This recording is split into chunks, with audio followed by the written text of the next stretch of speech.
want to, on behalf of Torah Moshe, want to welcome everybody to actually only our second class in 2022. And it's a pleasure to welcome David Weinberg, who I go back many years with.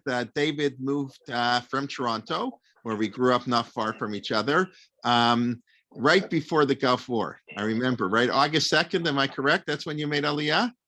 August 6, 1990. August 6th. Okay, I was off by 4 days, not bad.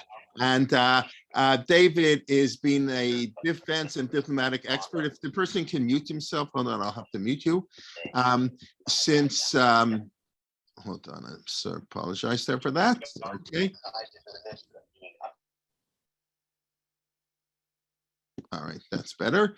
And he has worked for the Prime Minister's office. He worked for Deputy Prime Minister Sharansky. He has a degree in international relations from University of Toronto and then a master's at Bar-Ilan University. He studied at Yeshivat HaKotel, Yeshivat Harazion, and has been living, he writes in the Jerusalem Post every week, and he's a wine connoisseur. He, having studied in London, the London-based International Wine and Spirit Education Trust, the world's leading institute for qualifying, I don't even know how to pronounce it, sommeliers, is that how you pronounce it, David? Sommelier. I drink so little that not even on pouring do I have a repeat of alcohol. So I want to welcome you, and a pleasure. David's been living in Naf Ayalon for many years, 6 kids, and making a huge contribution to Israel. And this is a sideline that he does in addition to all his political analysis. Bakasha, David. Thank you, Rabbi Jay. The main purpose of this talk is to try to convince Rabbi Kelman to do tshuva and learn to start drinking quality kosher wines. And I thought you were going to say to do tshuva and make aliyah. That's what I was expecting you to say. That comes immediately afterwards. And let's see if we can make some progress in this regard. Thank you for inviting me. I'd like to do 3 things in this talk. Number 1, explain to you what excites me so much about Israeli wine, why I feel that the Israeli wine industry is not just a technological marvel, along with Israel's many other high-tech advances, but why it fills me with deep and great spiritual sustenance. Second of all, I'd like to look a little bit deeper with you at Chazal's approach, primarily Kabbalistic and Hasidic thought, as to the importance of fruit grown in the land of Israel in general, and grapes for winemaking in particular. And that will take us into a deep dive into the Torah relating to Tu B'Shvat and Purim, both of which are approaching. And third and finally, I'd like to look at the modern Israeli wine industry, describe for you some of its achievements, some of the trends underway in modern Israeli winemaking, and as I said, try to convince you to buy more quality kosher Israeli wines and drink more, and that includes you, Rabbi Jay. So with that introduction, allow me to begin. To me, grape growing and winemaking is much more than just another Israeli startup nation agricultural innovation. The Israeli wine revolution, to me, is a sign, a siman muvhak, an undeniable, stark indicator of support from Shamayim, from the heavens. It's a sign of divine favor. Consider the following. We know that in the heyday of King Solomon's reign in Bayit Rishon, the 10th century BCE, the Torah tells us in Sefer Malachim Aleph, Vayeshev Yehuda v'Yisrael Avetach, Ish tachat teinato, tachat gafno, v'tachat teinato midan v'ad Beersheva kol yemei shlomo, that Judah and Israel dwelt safely, every man under his vine and under his fig tree, from Dan to Beersheva.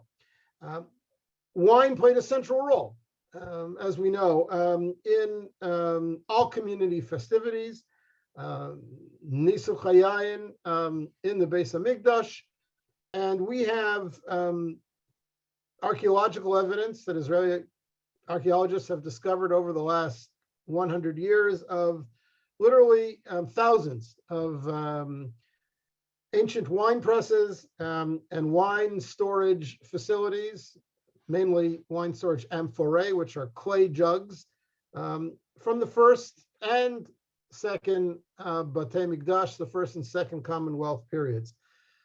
Even after the destruction of the second Beit HaMikdash in 70 CE, Jewish agriculture and viticulture declined, but the Romans were major wine grape growers and wine producers. But then in the 7th century, the Muslim conquerors came and they literally ripped every grapevine out of the ground, and this put an end to the production of wine in Israel, in the land of Israel, for many hundreds of years. Just 150 years ago, as I'm sure you all know, Mark Twain visited the land of Israel and noted how utterly barren he found it. And despite all this, modern Israel has become an internationally acclaimed wine center. Just 150 or so years since Zev Tepperberg and then the Baron Rothschild harvested their first grapes and began to make wine. And the question is how and why? How has that transformation come about? And some will start to answer this question by pointing to Israel's unique climate, its soil conditions, what's known as terroir, the way in which Israel now has well-trained grape growers who've trained in the best institutions in California and Australia and Italy. These are all worthy topics, and maybe we'll get to some of them later. But I prefer to look to Yaakov Avinu, who just 2 parshas ago prophesied on his deathbed to his sons that in the land of Israel, wine would be so abundant to the point where Shevet Yehuda, Judah will wash his garments in wine and his clothes in the blood of grapes, and also that his eyes will be shot red with wine. The pasuk from Bereshit Mem Tet is Osrila Gefen Yirov V'Lasoreka B'niato No Kibes Bayan Levushav V'Dam Anavim Suto Hachili Einayim Yain Leven Shinayim Mechalav. And centuries later, after Churban Bayit Rishon, Ezekiel prophesied that he declared that in the days of redemption, God would command the mountains of Israel, he would command the mountains of the Holy Land to shoot forth your branches and yield your fruits to my people Israel, for they will soon come. V'atem harei Yisrael, anfachem titenu, ufirechem tisau, l'ami Yisrael ki kervu lavo. And I feel that these biblical prophecies seem to be coming true in our days.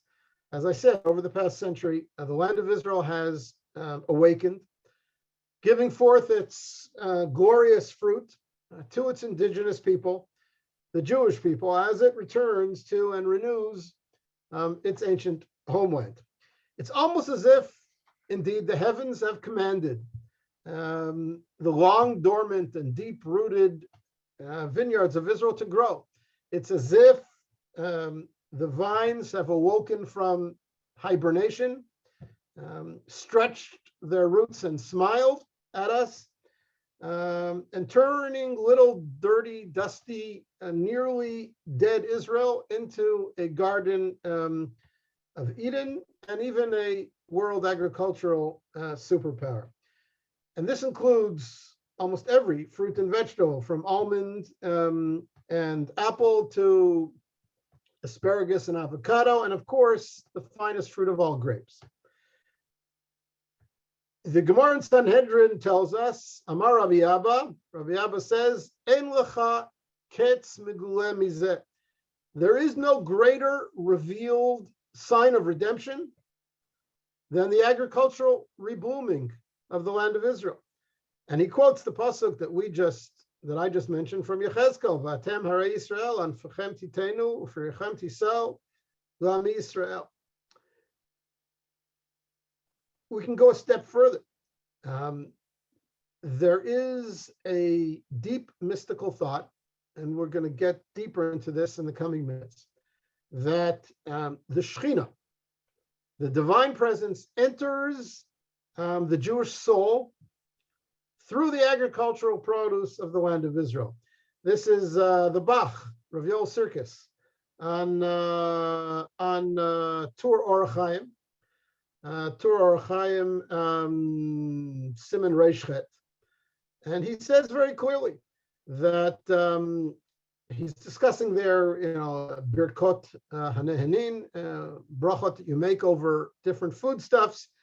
And he makes it clear that the reason why we say in the bracha achrona, we say v'nochal mirpirya v'nisba mituva, that our soul is nisba mituva, our soul is filled and elevated by eating holy fruits, that the Shekhinah, he says, literally the divine presence enters the Jewish soul through produce of Eretz Yisrael. And let's not forget that the Ramban teaches, this is a famous Ramban, I'm sure many people on this call are aware of it, that the fact that the land of Israel lay fallow, the fact that the land of Israel lay desolate for so many years is actually a bracha in disguise, because the land of Israel did not give itself to other foreign conquerors. This is the Ramban in Parshat Bechukotai, and he said, the pasuk says, "V'natati et arechem chareva." This is the tochacha that, as a result of our sins, God will destroy the land of Israel. V'hashimoti ani et haaretz v'shamemu aleh oivechem hayoshrim ba. And the Ramban says that this is actually divine favor. That ki me'az yatzanu mimena lo kiblua uma v'lashon v'kulam mishtadlim l'shiva v'ein la'el yadam. Ever since the Jewish people were expelled from the land of Israel, exiled from the land of Israel, every other nation has tried to settle the land of Israel and has not succeeded, because the land of Israel won't accept them. And only when the Jewish people return to the land of Israel, as Yechezkel prophesied, does the land of Israel reawaken and give its fruits to the Jewish people. And this brings me to my final point in this section of the talk, which of course there is concrete halachic expression to all the uniqueness of the fruits of the land of Israel that I've talked about, because there is a special status given especially to wine made in Israel. Before drinking such wine, there's an additional bracha that can be made in certain circumstances, which is hatov v'ametiv. In addition to making borei pri hagafen, hatov v'ametiv, blessed is the good one who does good, which you can make on upgraded wine beyond, if you started with grape juice and moved to more sophisticated wine, you make a bracha tov v'ametiv. And this is a truly special bracha that's normally reserved for special circumstances, such as the birth of a child. And only after drinking Israeli wine does one give thanks by intoning another special bracha, which is al haaretz ve'al peroteha. That's on the fruits of the land of Israel. And if it's wine, al hagefen ve'al haaretz ve'al michya ve'al peroteha. In other words, halacha codifies the unique status of perot Eretz Yisrael, and specifically of wine grown in the land of Israel. Neither hatov v'ametiv as a bracha rishona, nor al hagefen as a bracha achrona apply to kosher wines produced in, say, California, Italy, Spain, or France. So now I want to turn to the second part of my talk and ask the question together with you, why grapes? Why wine? is given this special status, more unique than other fruits. We know how over the last 100 years, Zionist pioneers love to sing and dance about all the fruits of Israel. We all learned the song Ashkedia Porachat, that the almond trees are blooming in the spring. And we all grew up valuing Jaffa oranges grown in Israel. And these almost became real symbols of the Zionist agricultural revolution. And yet when it comes to wine, things are different. And here, in order to understand this, we have to take a step back and go deep into Jewish theology, philosophy, and even Kabbalistic understandings of Jewish thought. And this ties us directly to Tu B'Shvat, coming up in just under 2 weeks, Rosh Hashanah Lilanot, the new year for trees, and then at Purim. So there's a special law that applies to all fruit grown on trees in the land of Israel, and that's mitzvat orla, that for the first 3 years, fruit of freshly planted trees cannot be used. The pasuk says, "V'chitavo el haaretz," when you come to the land of Israel, the first thing you ought to be doing, says the Torah, "Unta'atem ko etz macha," plant fruit trees. But "Ve'orlatem et orlato et piryo shalosh shanim yelachem arelim lo yachel." Very unusual pasuk with the word arel, uncircumcised, 3 times. Ve'orlatem once, et orlato et piryo shalosh shanim yelachem arelim lo yachel.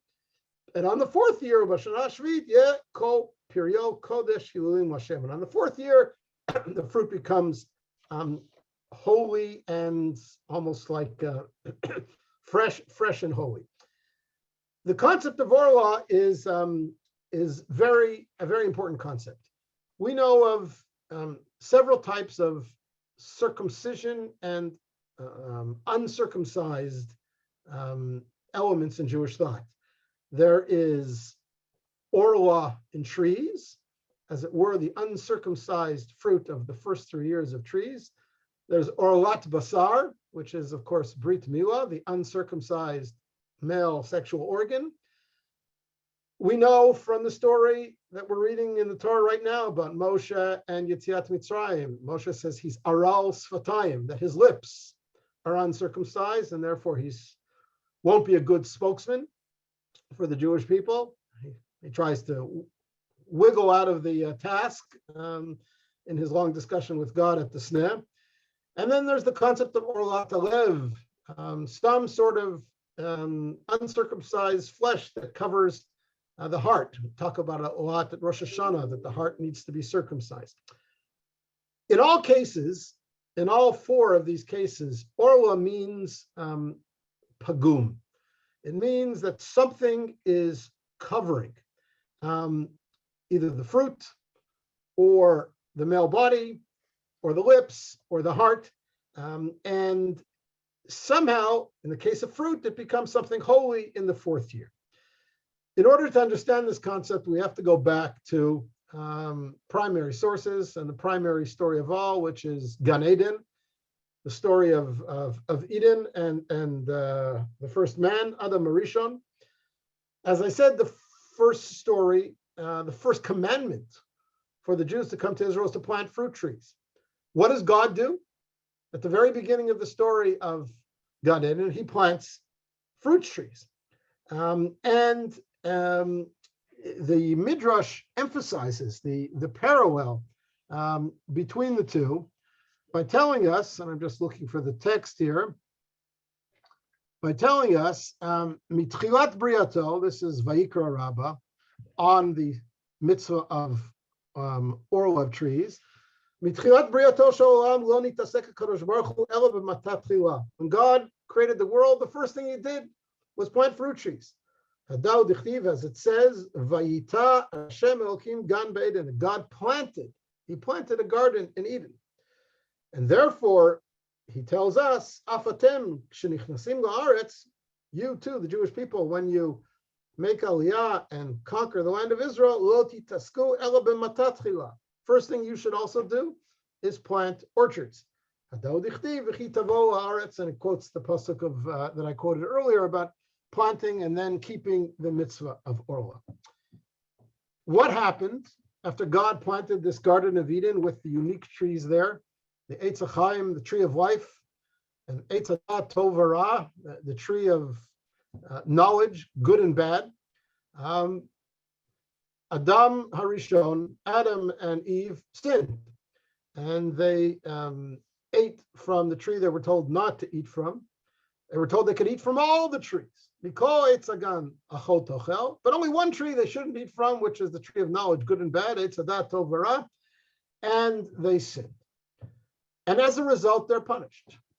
And one of the punishments, the relevant punishment for this conversation, is that the land of Israel was cursed in a way that things would not grow easily and naturally as they naturally did in the Garden of Eden, but man would have to slave at agriculture.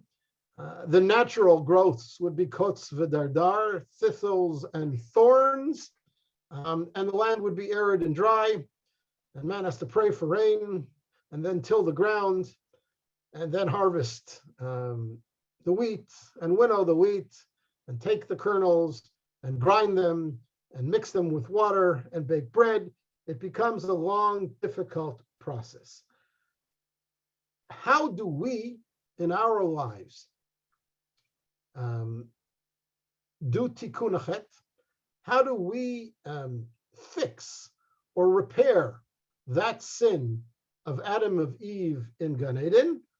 And the answer is by facing the same nisayon, facing the same test that they faced and not failing. What was their test? Their test was patience.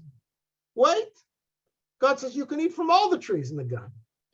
And Chazal say you'll eventually be able to eat from Eitz HaDat Tov V'Ra, the tree of knowledge, good and evil as well. But patience, not yet. But they found the tree so appetizing. And the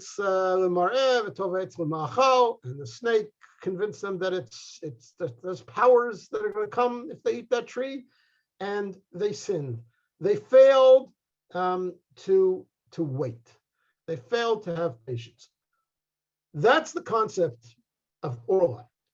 Waiting 3 years for the fruit of a tree to ripen and only eating from it in the 4th year is a tikkun of Chet Gan Eden. It's a repair of the sin of giving in to your base desires, beauty, food, taste, and even sexual attraction, and running towards that in an uncontrolled fashion. That's why we do orla, circumcision, on the male sexual organ, a way of showing that we can restrain our sexual passions. That's why we do orla with fruits of the land of Israel, to show us that we're not repeating the sin of Adam and Chava in Gan Eden.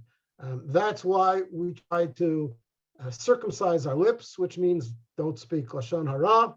That's why we try to circumcise our heart, which is a way, again, of not giving in to passions, whether they be anger, hatred, or excessive love. That's the concept of orla, of restraining ourselves. And the beauty is that in the 4th year, those restraints, that evil that's built into reality ever since Chet Gan Eden becomes something holy. You take the fruits and you eat them physically in Jerusalem, and it becomes a spiritual experience. And that's a way of returning, as it were, to Gan Eden, of being able to eat the fruits that God has given us in B'Kedushav Tahara in Yerushalayim. So Rosh Hashanah, the holiday of Rosh Hashanah, which is Rosh Hashanah to God's creation of the world, is a return in many ways to a point, to a Adam and Eve sin moment. And a world where there's no kikul. And Rosh Hashanah Lilanot Tu B'Shvat, which is the marker date for counting years of Orla, is a return to a world where the fruits are no longer tainted by a mixture of good and bad, something that came into the world through the sin of Adam and Eve. And this brings us to Purim. Purim is all about good and bad. In fact, the two words most common in Megillat Esther are not Achashverosh or Esther or Haman. The two words most common in the Megillah are Tov, Vara, good and bad.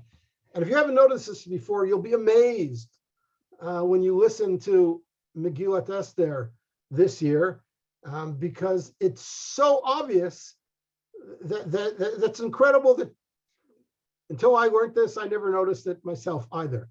And not only that, in the first half of the Megillah, only the word Tov appears 1,000 times. Ketov lev hamelech bayayin, at a time when the king's heart was gladdened happily with wine.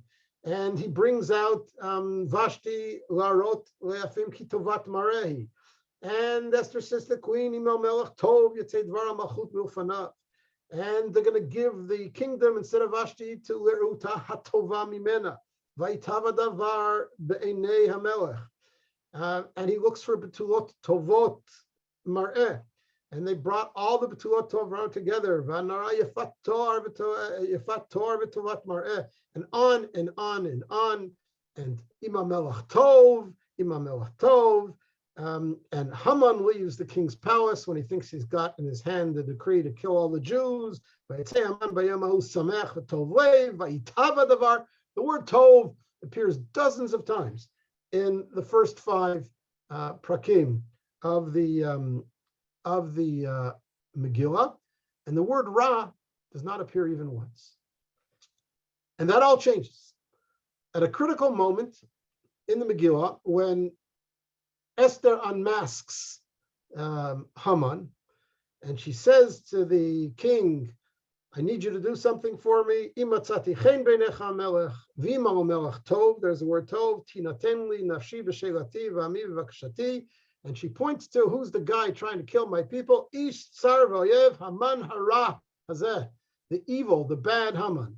And from that point on in the Megillah, the word ra appears over and over again about Haman Asher, the eights that he made, Ra'at Haman Ha'agagi, Yikatev Sfarim Shel Machshevet Ha'aman, Ki Eichach Ha'uchav Ra'iti Bara'a Asher Imtzatami, and many, many, many, many other occasions. And in the last pasuk of the Megillah, we come back to the Tov. Ki Mordechai Hayudi Doresh Tov Le'amo. Mordechai does good for his people. Dover Shalom L'chol Zaro. What does this all mean? So first of all, what I tried to show you is that the use of the words good and bad are starkly and manifestly spread throughout the Megillah and in a very organized fashion. And what this means is that all the so-called Tov that we read about in the first half of the Megillah, which is Achashverosh's drunken, evil world, that's all false goodness. It's a world of shallowness, of emptiness. Everything Tov mentioned there is really not Tov, is not good at all. And Tov Vara live in a horrible and dangerous mixture. The tikkun, again, is to differentiate between Tov and Ra, which is what Esther starts to do by identifying the Ra, by pointing to the evil, by pointing to the bad and saying this is Ish Tsar V'oyev Haman Hara Hazeh. And she begins the process of separating good from evil. Of course, it's not coincidental that every single significant decision in the Megillah, kill the Jews, save the Jews, and so on, is made in a mishtei yayin. Ketov lev hamelech bayayin. Not only that, the Midrash points out that Haman was a manifestation of the snake from Gan Eden. And it points out that there are 70 psukim in Megillat Esther until Haman is hung. And there are 70 psukim at the beginning of Bereshit, the beginning of Genesis, until the Nachash, the snake, is mentioned. So that at the 70 marker is where evil enters the world, and we have to, our job in life in general, our job as correcting the sin of Adam and Eve, and our job in rooting out evil in the world is in differentiating between good and evil. Chazal give halachic standing to this by telling us in the Shulchan Aruch that on Purim, specifically Purim night, after we read the Megillah, Sarich Sheomar, we're supposed to say, it's in the text of Tefillah that we say after reading the Megillah Purim night, Aror Haman, Haman is cursed, Baruch Mordechai, Mordechai is blessed. We have to distinguish between them. Arura Zeresh, Zeresh, Haman's wife is evil, Brucha Esther, Esther is blessed. Arurim Kol Ovdei Elilim, all the idol worshippers are evil. Bruchim Kol Yisrael, all the Jewish people are blessed. V'tzarich she'omar gam, v'gam charvona zachor latov, and gam charvona zachor latov, again, there's the word tov. The idea being that the avodah pnimit, the avodah shabalev, the internal spiritual movement that we seek to do on Purim is to separate out the good from bad. You're all going to ask me, so why do we drink ourselves to abandon on Purim? To the point where ad lo yada, where we're not supposed to be able to distinguish between Baruch Mordechai and Arur Haman. Why do we drink ourselves to a point of abandon? And the answer here, and this is a very deep concept, which I'll try to explain briefly. We can elaborate on it more later. But the concept is that after having distinguished between good and bad, after using our intelligence, our da'at, that which God gave us to distinguish between good and evil, we want to go one step further. We want to go one step higher. We want to move beyond a world where evil and good are mixed together, the world we live in ever since the sin of Gan Eden, and reach a world where there is no evil, where there's only Kimala haaretz de'at Hashem, that the whole world is filled only with the knowledge of God. And you do that by obliviating, by wiping out Haman, which is why we wipe out Haman's name and make noise during the Megillah. We do that by drinking ourselves to a point where we go beyond the level of consciousness that distinguishes between good and evil, and we reach a level of consciousness where we're one with God, where there is no evil in the world, where our souls aspire to be one with God. This is a concept that's developed both by the Sfat Emet, the Admor of Gur, and later by Rav Kook. There are many famous passages. And the Gemara tells us that, in fact, the tree that Adam Harishon and Chava ate from in the Garden of Eden, there are 4 opinions in the Gemara as to what type of tree it was. None of them say it was an apple tree. That's Christian thought. But one of the 4 opinions, Rav Meir says, it was a grapevine. And on it were growing grapes. And Eve picked the grapes and squeezed them to produce wine, and it was wine that she gave Adam Marisha. And the Gemara goes on to say, this is Gemara Nishalmi, Yesh shoteh yain v'tovlo, v'yesh shoteh yain v'ralo. You can drink wine and it can make you bad. We can drink wine and you can lose yourself and lose control of your senses, lose control of your emotions, lose control of your intellect. You can drink wine and it can elevate you to a higher spiritual state, to a world in which there is no admixture of good and evil, where the world is all good, where the fruits have no mixture of evil in them that need to be circumcised through the years of Orlah, but they are pure. And it's through those fruits that grow in the land of Israel that the Shekhinah can enter the Jewish soul, as the Bach tells us earlier. And we seek to return to the level of Adam and Eve at their most pristine, pure forms of their soul, which was in Gan Eden before the primordial sin. That, in very, very short form, is the Kabbalistic theology behind the meaning of the Gan Eden story, the meaning of planting fruits in the land of Israel, circumcising the fruits of the land of Israel by waiting to fix the sin of the earliest people in the world, Adam v'Chava, and then to eat it in its purest form, Neta Ravai in the 4th years, in holiness in Jerusalem, or to eat in the land of Israel on Purim and at other Jewish occasions. And with that, I'll move briefly to the 3rd chapter of this discussion, which is about the modern wine revolution in Israel. Over the past decade and a half, Israeli wineries have garnered top flight international awards for their products. Just to mention 2 or 3 particularly notable awards, the Carmel 2006 Shiraz won the international trophy at the Decanter Wine Awards in England, one of the top wine competitions worldwide.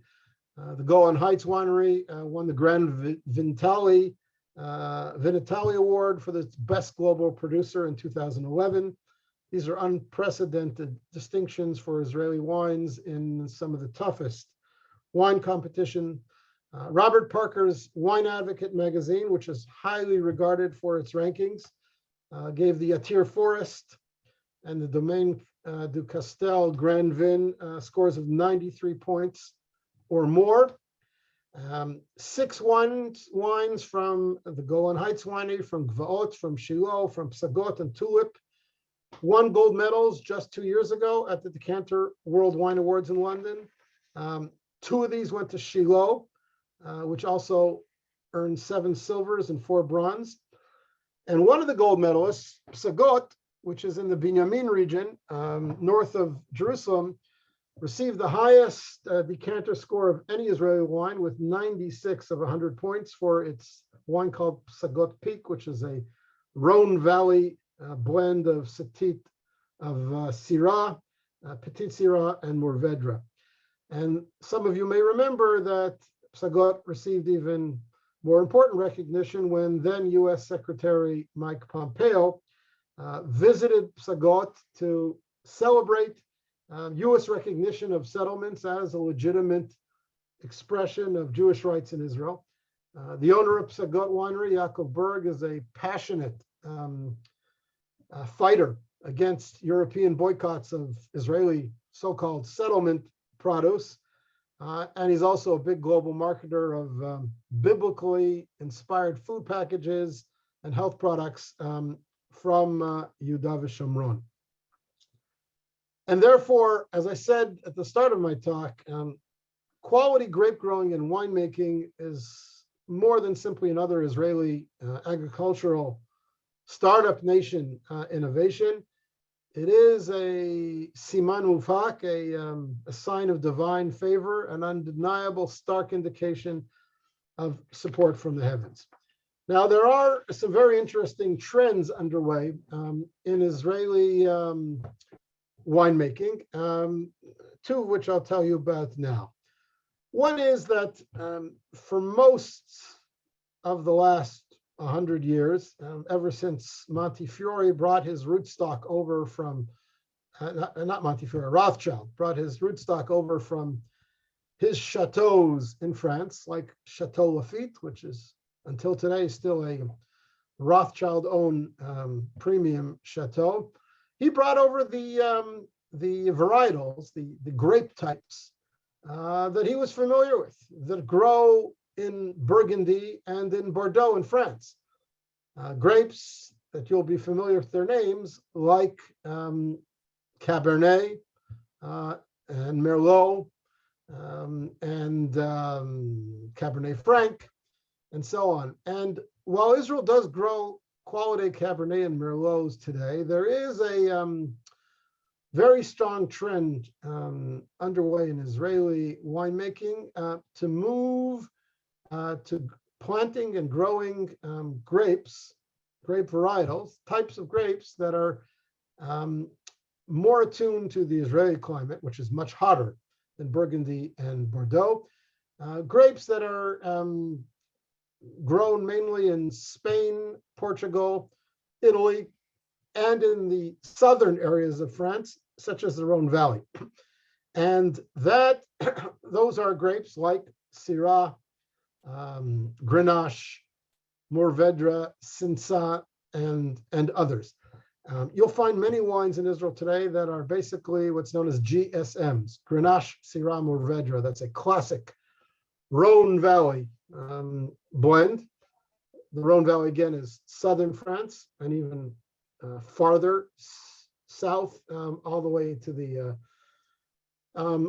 the coastal areas of southern France. And the GSM varietals seem to grow better here. There are famous winemakers in Israel, such as Pierre Midovnik, who've planted only these Mediterranean varietals and produce wines made only from these Mediterranean varietals. And it's a growing trend, and it's a debate among Israeli winemakers as to in which direction Israel can best make its mark on the international wine market. A second trend is that climate change and global warming has pushed the alcohol levels in Israeli wines higher and higher. And this is, in my view, a tragedy and a terrible mistake. Wines that are 14 or 15, 14.5 or 15% alcohol are simply too alcoholic. The alcohol overpowers the fruit aromas and flavors. It's a problem now in Europe as global warming is affecting both yields and the quality of grapes grown in places such as Bordeaux and Burgundy. The New York Times or the Wall Street Journal, I don't remember which it was, had a story just a few days ago about how some of the quality grape growers in France are moving to locations that are a little bit farther north and a little bit cooler because it's gotten too hot in some of the more southern areas to get the best quality grape. And that is something that Israeli winemakers are dealing with. You have to pick the grapes at the very right moment. You don't want them to be unripe, and you don't want them to be overripe. 99% of winemaking is the quality of the grape. And the additional 1% is, of course, the various processes, procedures, and techniques used by winemakers in cultivating their product, the way in which they ferment it, the way in which they store it, the way in which they blend and mix it. And that's where the winemaker's unique style have come into play. There also is a third trend underway in Israel, and I'll only mention this briefly because it's still a very young and not significant trend, which is to seek to grow grape varieties that apparently grew here hundreds or thousands of years ago. Israeli archaeologists have discovered grape seeds, live grape seeds, in archaeological digs and in amphorae across the country. There's a winemaker named Dr. Sheva Drury, who's the owner and winemaker of Gvaot Winery in the Shomron, who also has a lab at Bar-Ilan University, where he has been seeking to regrow some of these ancient seeds. And there are several wineries in Israel that have now planted these seeds that go back either to the early Islamic times or all the way back to the time of the First and Second Jewish Commonwealth. These are varietals that you'll probably never have heard of, like Mandali and Bituni. And there are some Israeli wineries such as Gvalat and Rekanati and others that have produced, that have planted, grown these grapes and made limited run productions of wine made from these grapes. And perhaps it'll become more of a phenomena in future. Because again, the Israeli wine industry is looking for a unique expression. Yes, there's quality Cabernet and Merlot grown in the Upper Galil and Golan, as well as in the Judean hills, and even in the Negev mountains, the Yatir area, as well as in the coastal plain. But there are excellent Cabernets and Merlots, perhaps even better Cabernets and Merlots grown in Europe and elsewhere. And if Israel wants to stand out, it needs to find its own unique expression. The final trend that I'll mention is that increasingly the quality wine producers in Israel are seeking to own, manage, and control their own vineyards. Meaning, as opposed to buying grapes from growers all over the country, they're seeking to take control of their own vineyards, control the growth of the grapes in these vineyards themselves, and use only their own product. There are lots of good reasons for doing so. Definitely makes the wine more expensive, but there are lots of good reasons for doing so. And this also gives the smaller boutique wineries a little bit more cachet to be considered what's known as I'm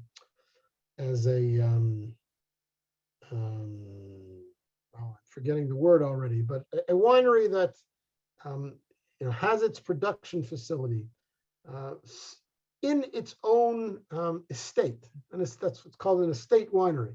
It controls its own vineyards, it picks its own grapes, it produces the wine all in the same location, gives the wine the moniker of being an estate winery, and a little bit more of a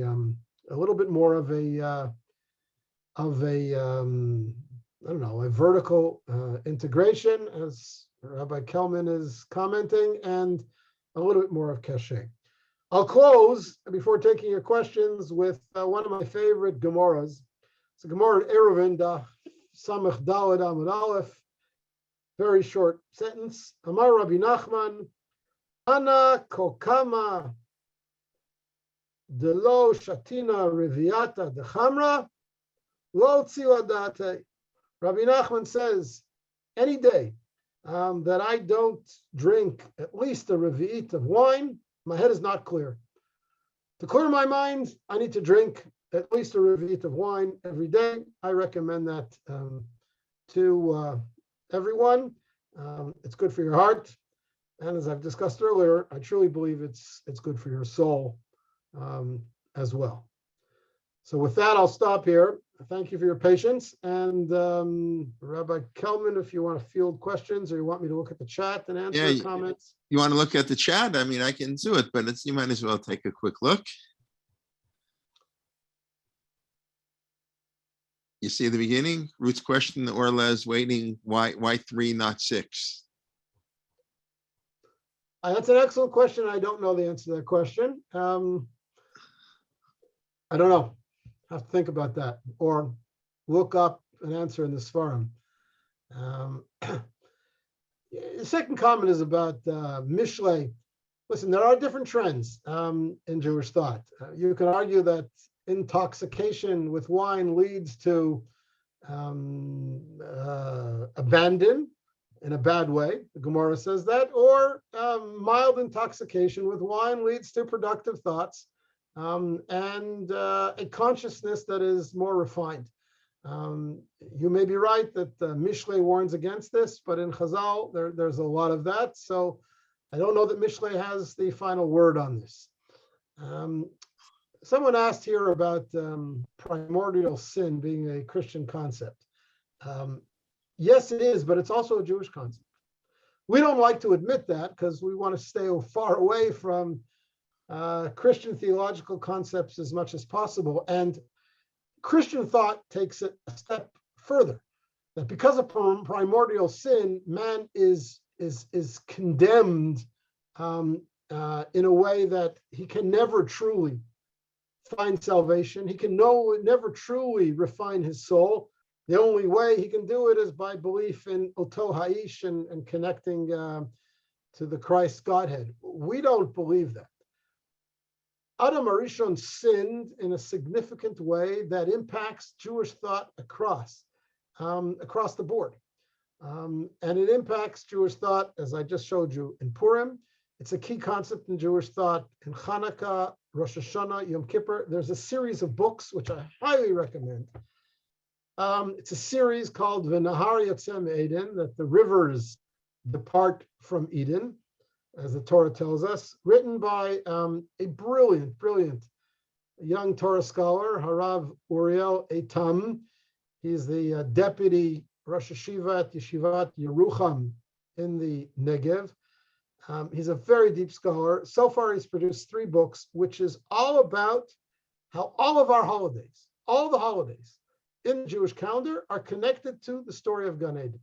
And in every Jewish holiday, we are seeking in some way to repair that original sin of Adam and Eve in Gan Eden. So original sin is a very deep Jewish concept as well. We don't take it to where the Christians go because we don't believe that man is damned to eternal damnation unless he believes in Oto Ha'ish. So if it sounds a little Christian to you, study Chazal. It's a very deep concept in Chazal. And those of you who can handle the Hebrew, buy the 3 books. He's working on a 4th book now, which is on Shabbat and Gan Eden. And we all know that Shabbat is Me'ein Gan Eden, and that keeping Shabbat is a return to Gan Eden, a step back from the world of 6 days of work. There's a whole Torah about returning to Gan Eden and repairing the sin of Gan Eden. There's a couple other questions here about the modern wine industry, and I'll try to look at them briefly.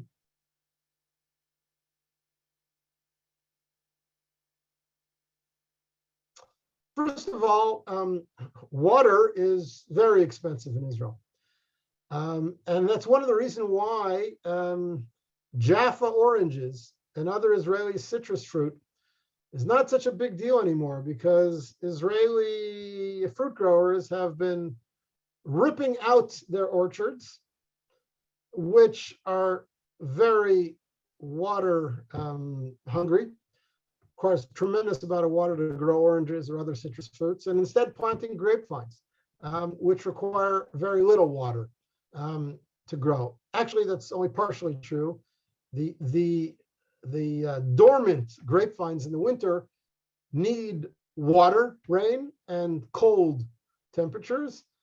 And then in the spring and summer, when the grapevines begin to flower, and then the fruit begins to come out, a point which is called veraison, they need little water.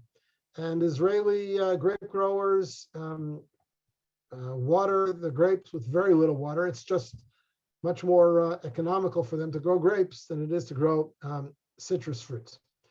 And that leads me to another question here, which is about the cost.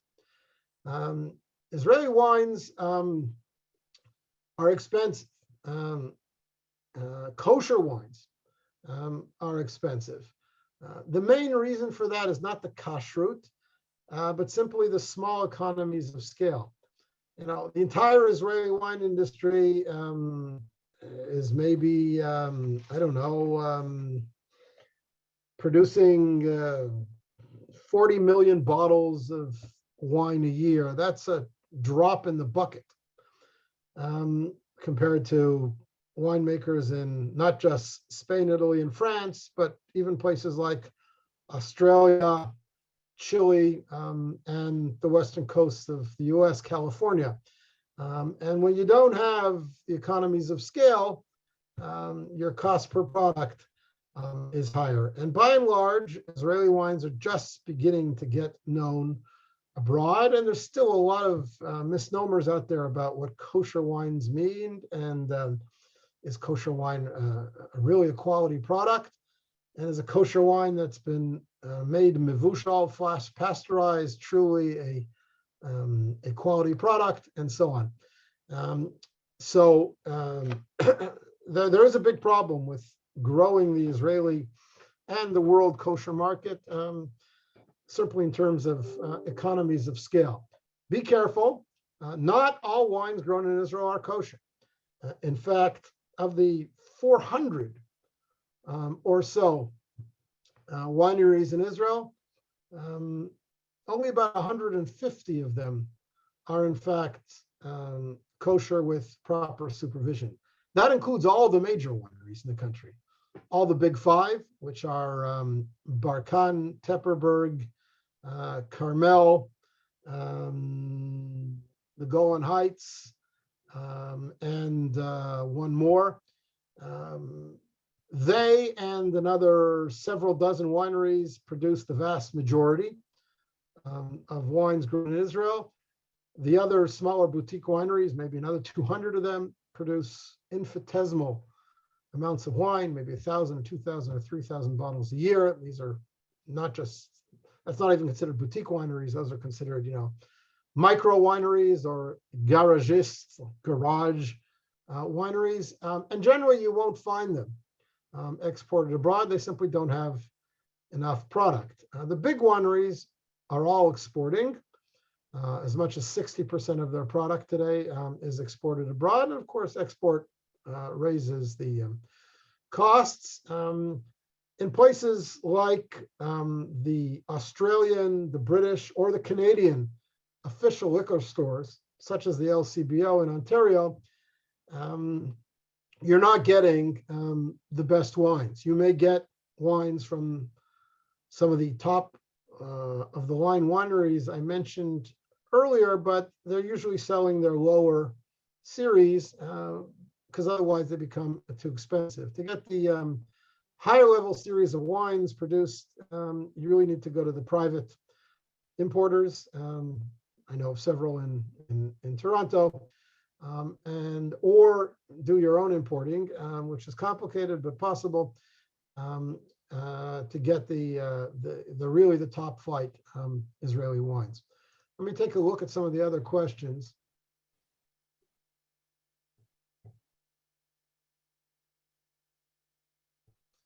Okay, this is an interesting question that comes up all the time, especially from non-Jews. Question was, is there a wine that's specifically designed and produced to serve in religious rituals? Is there a specific process used in winemaking to produce wines for religious rituals? And the answer is absolutely no. That's the short answer. The answer is no. Kosher wine is wine made as wines are made all over the world.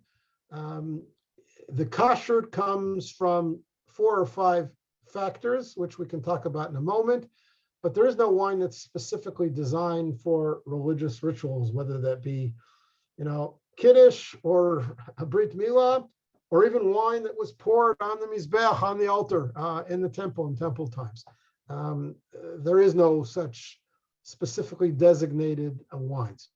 Kashrut, which is a topic perhaps for an entire additional lecture, is a function of multiple layers of halacha, beginning with the fruit itself, especially if it's grown in the land of Israel, where mitzvot hatliyot ba'aretz apply. It starts with orla, and then teravai, and then it goes on to trumot and ma'asrot, the various tithes that have to be taken.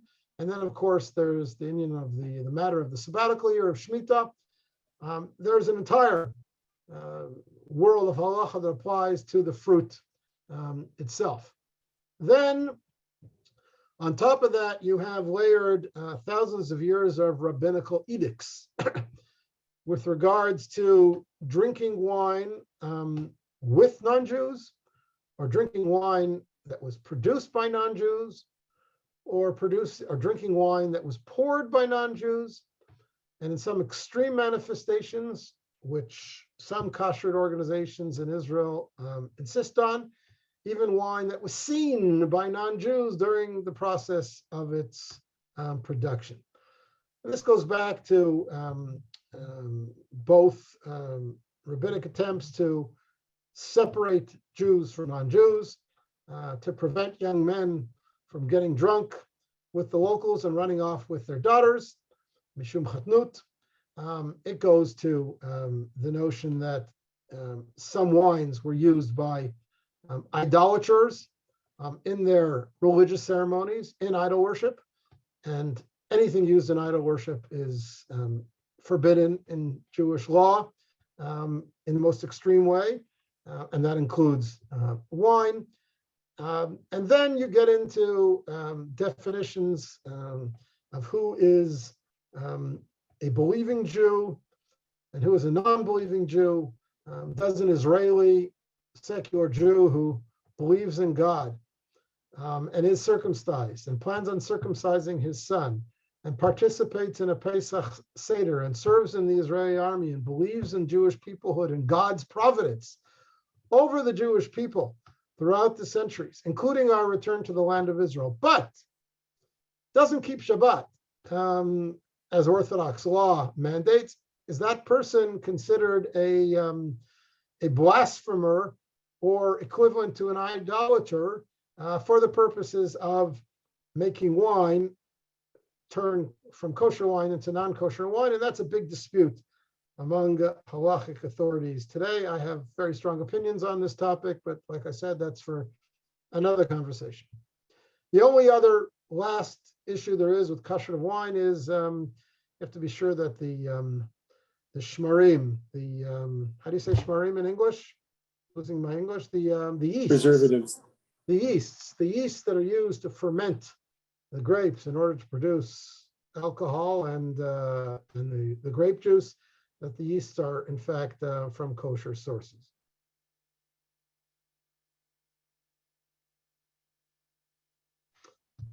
Anybody else want to throw a question out at me? Or otherwise I'll just look back at the chat. I'm just looking at what you might have missed going through, but okay, yeah, take a quick look while you. Right. What do you mean by non-kosher yeast? What's that? I don't know enough about this to give you a full answer, but there is such a thing as non-kosher yeasts that either are grown from animal extracts or grown in the ground in a way that doesn't keep the mitzvot atliyot ba'aretz. Yeast is a microorganism. It doesn't grow in the ground.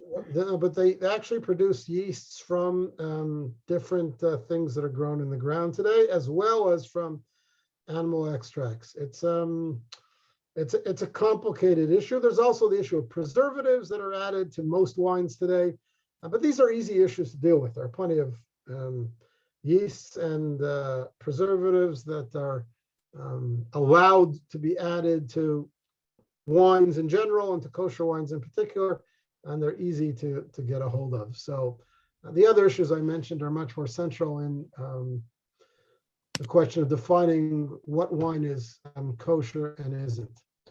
There's a question here that's a little bit more of a practical question about the serving and the pairing of wines. So there's an entire world of ideology, of wine Torah, about what wines pair best with what types of food. The general two rule of thumbs are that white wines pair best with dairy, fish, and poultry. And red wines pair better with hard cheeses or meat meals. And the second rule of thumb is that you seek to balance foods that are particularly oily with wines that have a high acidity in order to get a well-balanced taste in your mouth. And part of drinking wine is enjoying the experience in your mouth as it pairs with food. But the truth is that none of these rules are hard and fast, and you can go any which way you want. There are people who only drink white wines, including with heavy fleischig meals and cholent. And I enjoy quality red wines, even with dairy, poultry, and fish. And these rules, most of which came from France, are no longer followed religiously in the world of good gastronomy and even the best restaurants around the world, or the best restaurants in Israel. So these sort of rules of etiquette of pairing food with wine exist, but they're definitely not obligatory. I'll answer perhaps one more question here, which is a little more personal. Somebody asked me, how did I wend my way into the world of kosher wine, and particularly kosher Israeli wine? Some 20 something years ago, I moved to my neighborhood in central Israel, Nof Elon, adjacent to Shalavim, adjacent to Modi'in, and I discovered a new neighbor. His name is Shiki Rauchberger, who happens to be one of this country's most famous and most celebrated and most expert winemakers. He was trained at at the Davis Institute at the University of California in Davis, one of the top places in the world for training winemakers, as well as at the Faculty of Agriculture of the Hebrew University in Rehovot. He worked for many years at Carmel Winery and was greatly responsible for their quality wine revolution. And for the last decade and a half, he's been the chief winemaker at Tepperberg.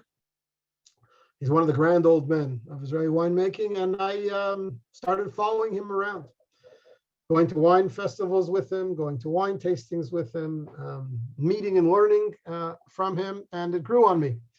And the Torah that I discussed with you earlier, the Torah relating to wine, grew on me, and maybe it has something to do with my name, Weinberg. Who knows? Maybe generations back, some of my ancestors in Poland were grape growers or winemakers, although I don't know that to be the case. And like I said, it is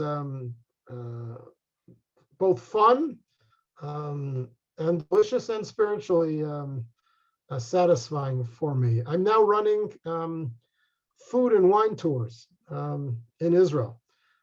We had one just last month, 3 days in the Galil and Golan, visited a dozen wineries with quality food, good food at all meal times at the wineries, along with guided wine tastings by the winemakers at their wineries. A second such tour is departing 2 weeks from now on Tu B'Shvat, again for several days in the Galil and Golan. And those of you who are not afraid to travel and are vaccinated enough and can get here in time for March, we have a third such tour planned for the week before Purim in early March, and we're constantly mixing up the wineries and changing the balance between them, and it's a lot of fun. Okay, thank you. And somebody wants to know what wine you have behind you. Okay.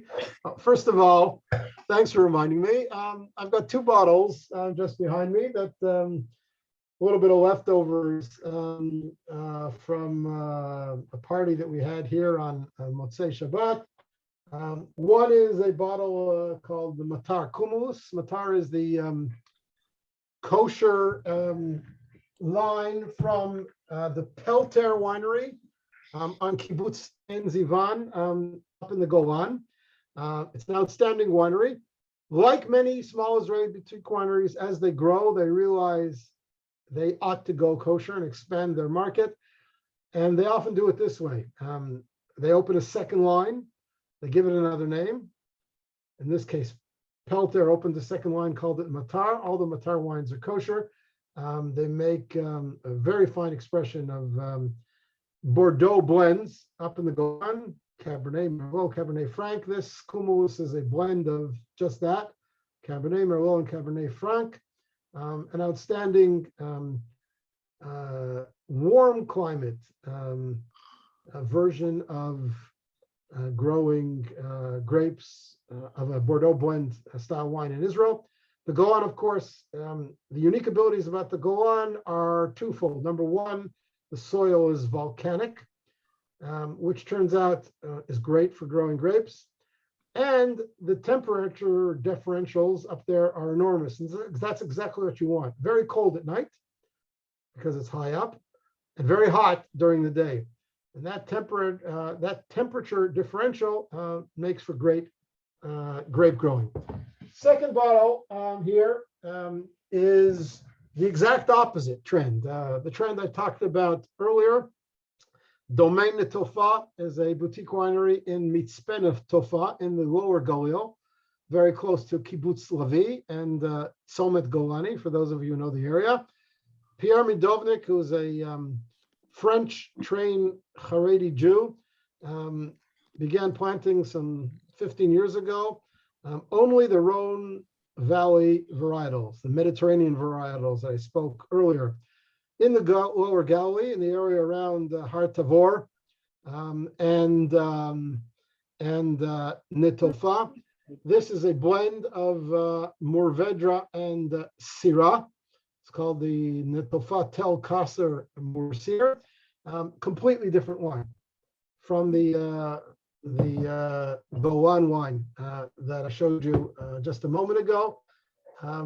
Two great examples of very different styles, both in growing grapes and in making wine here in Israel.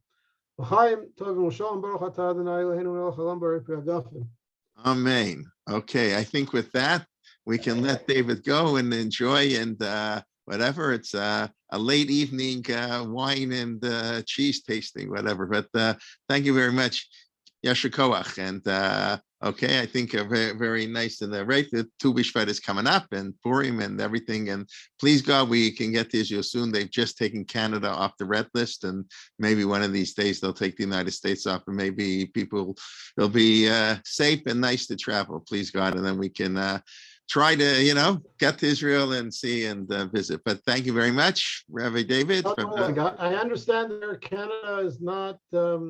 We're locked down again in Ontario. We're going back to Zoom school. Air Canada's direct flights from Toronto to Israel probably will not come back before March. However, that we already know. That they've already announced. Air Canada is flying through Frankfurt, as is Lufthansa, and El Al still has its direct flights, but at a reduced schedule. Right. So Air Canada announced a while ago there are no flights till March, and whatever. It's I don't know how many people want to go, but whatever. Hopefully soon, maybe before Pesach. So the 4 courses, maybe every course will be a different style of wine. That's over Pesach. Okay. Thank you very much. I put up where the final touches. 95% is up of our winter schedule coming up. Really are officially starting on Monday. Got about 12 classes coming up. So look forward to learning with you, and you can take a look, and I'll send out an email a little bit later when we finalize 100% of the details, hopefully in the next day or so, and but you can take a sneak peek, and we look forward. You can register for once, then you get all the announcements if, for those who want to come to a number of classes. Next class is tomorrow night. Dr. Sokolow continuing his series on Tanakh and how Tanakh evolved. And then Thursday night, the Parsha Shir. This week, Rabbi Yaakov Jaffe of Maimonides, and Friday morning, my Shir, 9 a.m. on the Siddur. That's for this week. And then we'll pick up next week. Rabbi Liebtag will complete a series on Sunday, and then we'll start sort of with our new series beginning on Monday with Rabbi Dr. Lindsay Guhart's talking about Islam for Jews, what you should know about Islam, a 10-part series beginning Monday at 11. I'm sure, David, you could speak to that a little bit, but for another time. Okay. All right. Be well. Regards and enjoy. Thank you very much, everybody. Look forward to seeing you soon.